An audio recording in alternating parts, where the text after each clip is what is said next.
wow, maybe I'm cursed. Maybe there is no way out of this.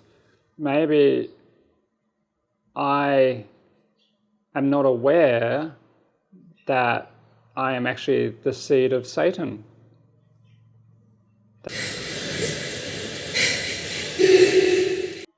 All right, so I've been thinking for a while that I might share some of my stories.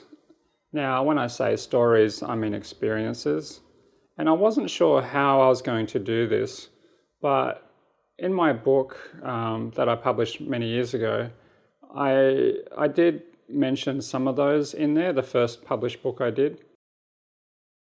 So what I'm going to do here is I'm going to just maybe go back in time when I was younger and retell some of those stories so you get an idea of where my headspace might have been at as a child, and how, like, when I look back and all my experiences, all my really shitty experiences in life, and how that kind of, maybe they're all relatable.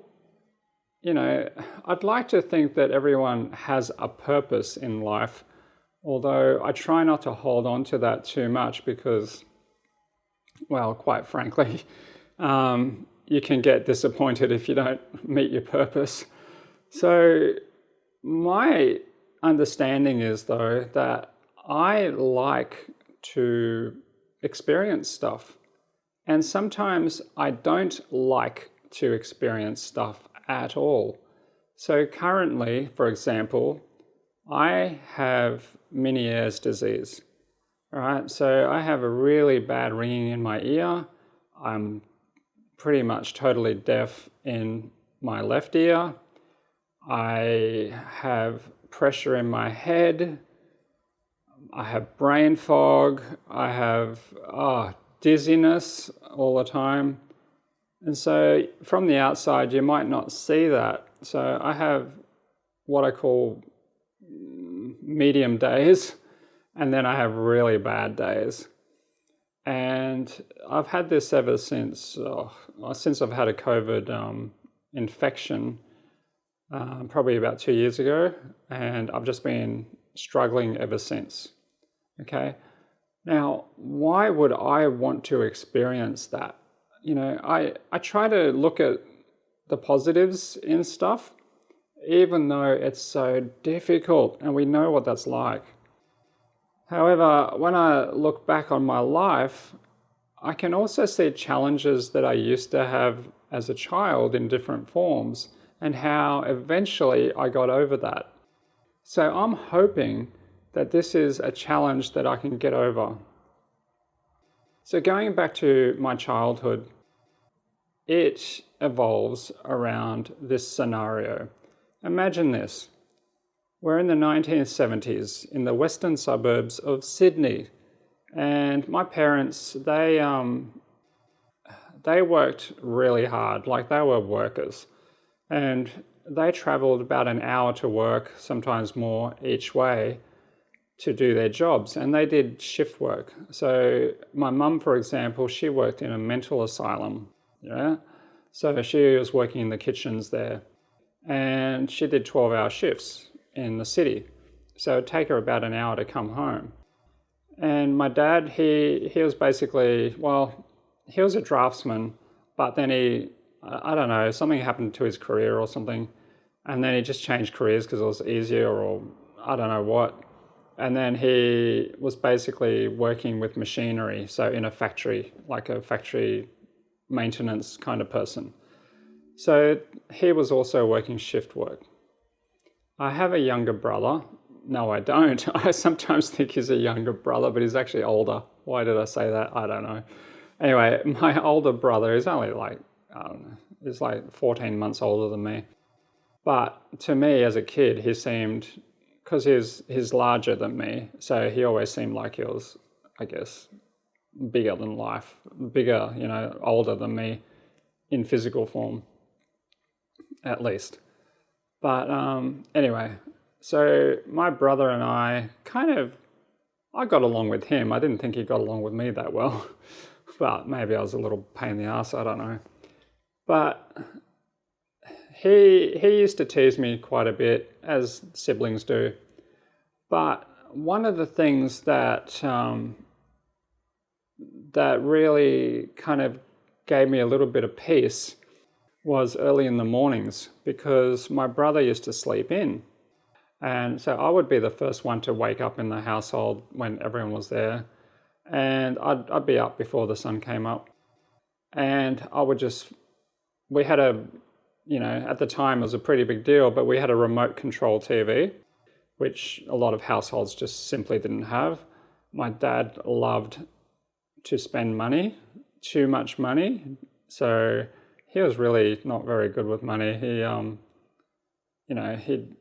He'd borrow money to buy basically useless shit. So anyway, but I appreciated the remote control TV, and it was my time, it was my Zen time. And I would go and flick the channels and hopefully find a few cartoons to watch or something else, like Thunderbirds O Go or whatever. And so this one particular morning, I got up early. It must have been earlier than usual. And, I sat on the couch and started flicking. And I kept flicking and flicking and flicking. And at the time, a lot of the stations hadn't actually aired anything because it was too early. So they had that kind of, just that screen that with all the bars on it or something like that. And anyway, I kept on flicking. There was only like 2 stations, I think, something like that I could go between. And anyway, and I nearly gave up. And then I just kept flicking and flicking, but I kept seeing this man in a white suit, and he was talking as if he had so much authority. And I actually thought it was a politician at first, but something caught my attention, and I kind of like sat back into my seat and just like, And he said, if you are hurting in any way, Jesus Christ will save you. And he said, and the way to do that is come to the television screen, right? And what happened was there was this white it was really cheesy. It was like a white cutout hand that they kind of briefly showed on the TV screen. And basically what he was saying was that he was going to heal me. And I thought at the time, wow, I need some healing, because I'm so stressed as a little kid, I started to get separation anxiety because my parents were working so hard. They were never home. It was just me and my brother basically, and the neighborhood kids, and it was very difficult to get up and go to. By the way, I went to a different school than my brother, because the school that my brother went to, the school I went to didn't have my brother's grade. So I had a new school that was near me. So I used to walk to school, but they didn't have the next grade up, which was my brother's class. So he had to still remain in the old school. So the school I went to, they added a grade every year. So I was always a senior from grade 3 onwards, basically, which was really kind of cool, but also a bit weird. Anyway, so I was kind of struggling a little bit. I'd already had these, I don't know how you'd call them. Basically, I used to get up early in the morning, wake up in the bed, and I'd feel like someone had left and just left me there. It was just a really strange feeling. Basically, imagine if you had another family or another alien family, and they're like, no, you stay here. You're not coming back with us. You've got to go and finish this. All right, this is your experience. I'm like, but what? Just take me back. Anyway, it's like I just kind of woke up in my bed, sitting upright at times, and just felt this, and again, just like my parents' abandonment. And so I was going through some stuff, and then I thought, well, I've never believed in religion before this, all right? So I know this sounds strange, but I didn't really have a religious upbringing other than going to church maybe once or twice a year. Usually, I think it was Easter and Christmas, because other family members went, so we just went.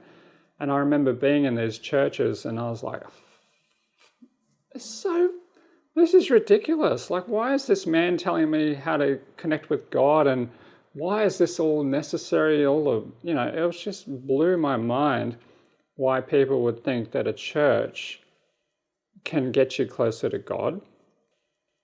So I had struggled with that, and I don't know where that came from. I have no idea.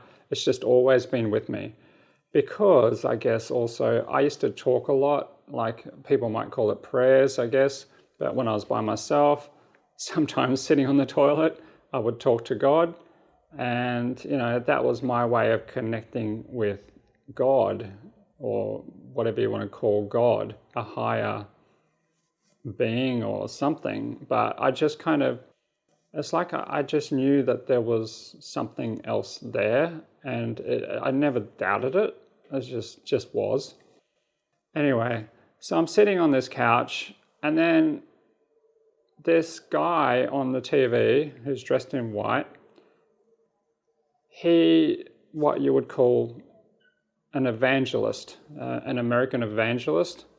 And so he was there, and he had this huge congregation. Like, there's so many people there. And what happened was that, he was saying basically that, they're going to put the cardboard hand up so the people at home can also feel the power of God, and then he started talking about Satan. And he said that basically the devil's causing all this mayhem, and this guy is going to help rid the devil. And then I started thinking, but I don't believe in the devil, but maybe there is a devil, so I started to second guess everything, and because I see patterns in things, and I thought, well, maybe I missed something, right? Because I was so focused on God and, the church and whatever, I never really even considered the devil. Like, it's just not even a thing. But hey, maybe I was wrong. And maybe I wasn't aware of it, but maybe the devil was somehow manipulating me. And that's the reason for my bad luck. And he said something like, if you are hurting, if you are really, really hurting, then I will help you get rid of Satan from your life, and you can connect with Jesus Christ, our Savior. And so, with that, he had people of all sorts of ailments. Like, there were people in wheelchairs, there were, people who were kind of, I don't know, they looked like maybe they had a stroke or something. And, they were getting helped onto the stage. And one by one, this guy, miracle worker, he laid his hand on them, said, "In Jesus, out Satan." And one by one, they were miraculously cured. I'd never seen anything like it. Like, what? Nah, that can't be real. Surely not. Nah, really? And then they had testimonies. These people were just saying, like, yeah, like, I came here, like, I couldn't see, and I can now see, and it's a miracle. All these miracles were happening. I'm like, holy crap. If he could do that to them, wow, imagine what my life will be like.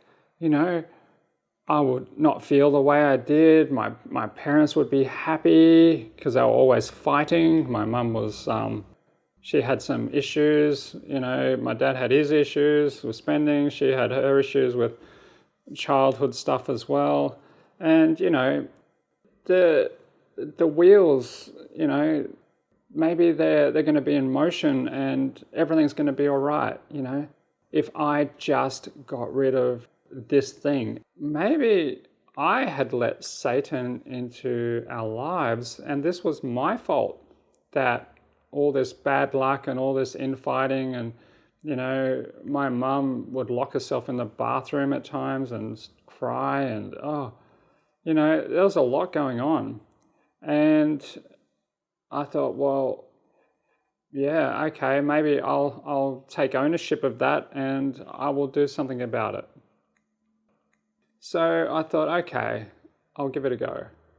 And so the cardboard cutout, or the paper white cutout of a hand, which sounds gimmicky, but at the time was probably a big deal, was on the TV screen.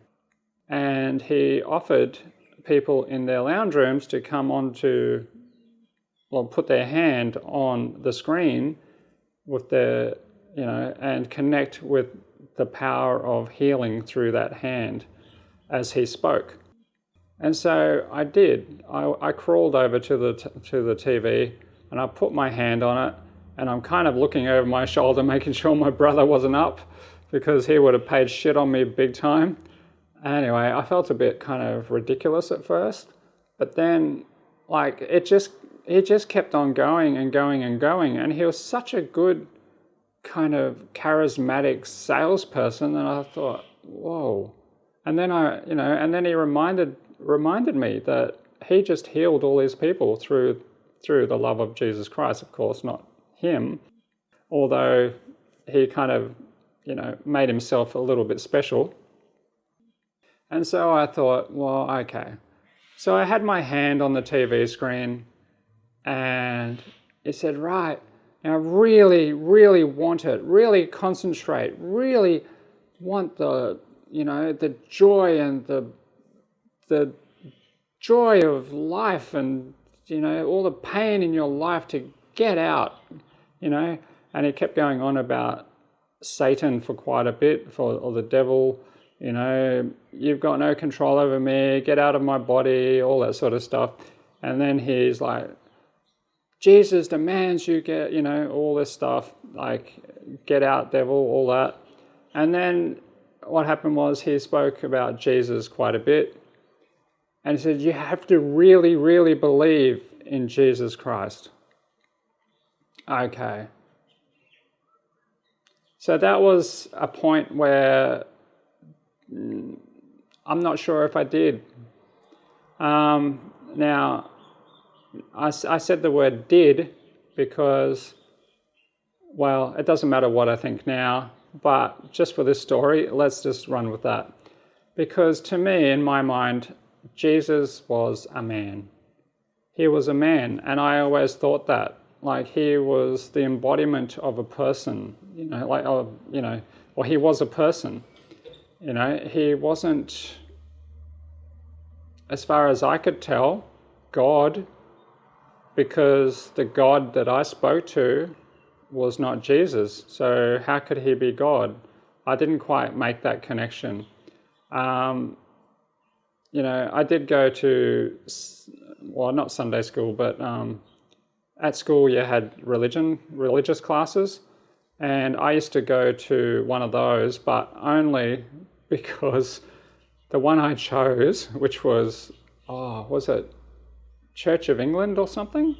Even though my family's not from Church of England, but they had this guy that used to talk, and he would give out lollies at the end. So I just went for the snacks, basically, which is a bit rude, but hey, that's what you do when you're a kid and you didn't want to go to any religious stuff. So I had to choose. That's what I chose. Yeah, I know. No, I don't think I'll be punished for that. So here he is, saying that I've got to believe in Jesus Christ, and the only way that my pain will get any better and to, have a real relationship with God, is through Jesus Christ. And of course I struggled with that.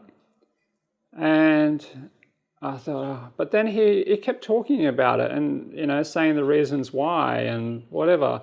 And I'm like, Anyway, and he said, now really concentrate. Like if you really want this, you really need to do this, You're not concentrating hard enough. It's like, shit, he knew that I was thinking about that. And he just said, I'm not concentrating hard enough. Wow, he can really feel and hear my mind and my soul and my body just yearning for some kind of help. And yet he knows that I'm putting blocks up. How did he know that? He's a freaking magician, this dude, I tell you. So as a kid, I'm like, okay, you got me. And I'm like, okay. And it felt a bit weird. So I had to start believing in Jesus Christ at that point. And I was concentrating like I had never concentrated in my life as a kid, like especially. And I started to tremble. I was in an awkward position. I was kneeling down on the floor, and I had my hand pushed against this old TV monitor. And at the same time, I'm kind of like, a part of me is like, fuck, I hope my brother's not coming out of his room yet. And and so here I was, just pushing and concentrating so hard. And you know what? Nah, he said it's still not enough. So I'm like, oh shit. He really does know that I'm not, I've got to work at this more. So I kept at it, and I don't know. I don't know how long it lasted, but I thought my brain was going to explode, how much concentration I was doing, like how much I wanted this so badly that I was doing this. Anyway, and I finally got to a point where I thought that, he believes in my, my ability to understand that Jesus Christ is the way. And he also believed that my passion was strong enough. And so at that point, when I could take no more, he said,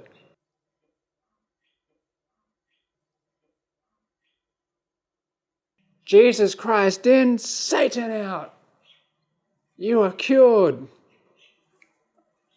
And I just dropped. And I'm like, my little body just kind of like stumbled to the ground. I'm like, holy crap.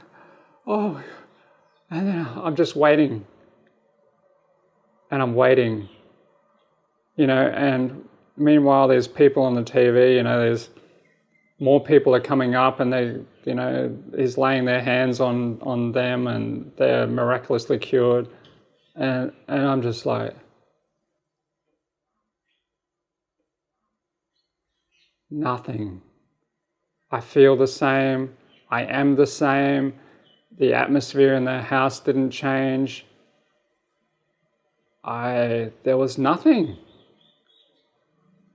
Nothing changed. And at that point, I kind of spiraled a little bit. I started to think about, wow, maybe I'm cursed. Maybe there is no way out of this. Maybe I am not aware that I am actually the seed of Satan. That's what occurred to me. Now, I don't know if it was shortly after that or before that. I think it might have been after that. The Omen movies started to come out. So, of course, that kind of thing where you see a little boy kind of realizing that, hey, not as all as it seems. So perhaps I had that in me, and there was just no way out, And so at that, I went back to the couch, flicked the TV, and there was a cartoon on another channel by that time. So I just left that on, And I remember going to the kitchen for some reason, maybe to get water or something. And then I came back, flicked the channel, and life resumed as it always did. However, I thought, I realized that I actually don't like religious ideologies. And it didn't take me very long, but I realized that that person was just so full of himself. Like, I honestly thought that. And I thought, how dare you? How fucking dare you could even do something like that, to tell people that you have the authority that, God, Jesus Christ, whoever, has given to you in order to heal people. People are not healed by other people. People are only healed by their experiences. So the bad experiences that you have, they're a part of the healing process, because you go back to that and then you realize that was something that happened. It doesn't have to happen anymore. And so you realize also that other people are suffering in the same ways that we suffer on a daily level. Any given moment you might have a negative thought. Don't tell me you don't. You do, I'm sure you do. And it doesn't always appear to be negative, but there's always a negative thought. And that could be in the way that, it could be something simple. You might be looking at someone and have a thought about, I don't know, the shape of their nose or something like that. Now, it's not necessarily a negative thing, but it's something that, why even bother? Who cares? But it's just how we are. We view the world around us to try and understand and try to justify and try to reason of what's wrong with the world and what's not right with us. So, it's quite often times that when I look at someone or I see their behavior online, I don't know, maybe it's just a stupid TikTok thing. I don't watch TikTok, by the way, but, like a YouTube thing or whatever. I'm like, why the fuck would you do that to yourself? You might see a beautiful young lady who might be like 20 or whatever, and they suddenly realize they want to have Botox in all the, I don't know, like in their eyebrows, their freaking lips, they're like, you're beautiful as you are. Why would you need that shit? You just made yourself look unattractive. So there's always this measuring, and I measure myself all the time too. And my measure is always reverting back to self-worth. Am I as worth it to survive in this world? Am I even, what's the word? Am I even capable of being normal? Thank fuck I'm not, because if I was, I wouldn't have the experiences that I did. I wouldn't have something to take home with me. So when I say to take home, I mean the real home, not this place, right? We're here only for a short time. We're here to visit. That's it. So whenever I see people who have had NDEs and say, this is the way it is, this is the reality of our life here, I always think to myself, no, it's not. You don't know what you're talking about. I don't know what I'm talking about. No human being knows anything because we are in a fishbowl, and we are always in this fishbowl until it's time for someone to come and change the water, right? And that's when we see what else is out there, right? It's like, whoa, we're being flushed. So flushed with a freshness. So in my view, an NDE maybe is a bit like that. It's like someone's just come along and changed the water in our stale environment. And so when people say to us, the end of the world is coming, or I've got the secret to life, I've got the secret to happiness. No, you don't. We all have our own different formulas for happiness. And it's, and every single one of those formulas, they might lead to the same place, but they're all different. Anyway, that was my story of that experience. So what did I learn from that? I learned that I think I was on the right track all along. I needed to stick with my intuition.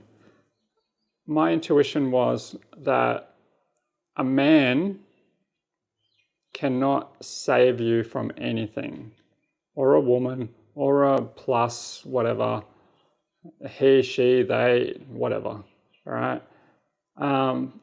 No one can save you from anything. The reality is you can only save yourself. And the other reality to that is, which is a contradiction, is that you can never save yourself.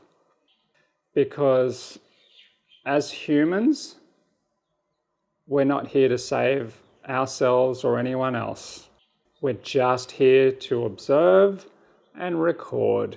And that's essentially the way that I see it.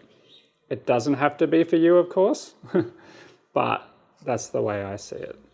Thanks for listening to my little story. If you like this one, let me know, because I will reveal more and more as I go along. I'll try to do it in a more linear fashion, so from when I was a kid to, well, all the pretty full-on experiences I had after that, when I matured as well. All right, thanks for listening, and I'll catch you next time. Bye.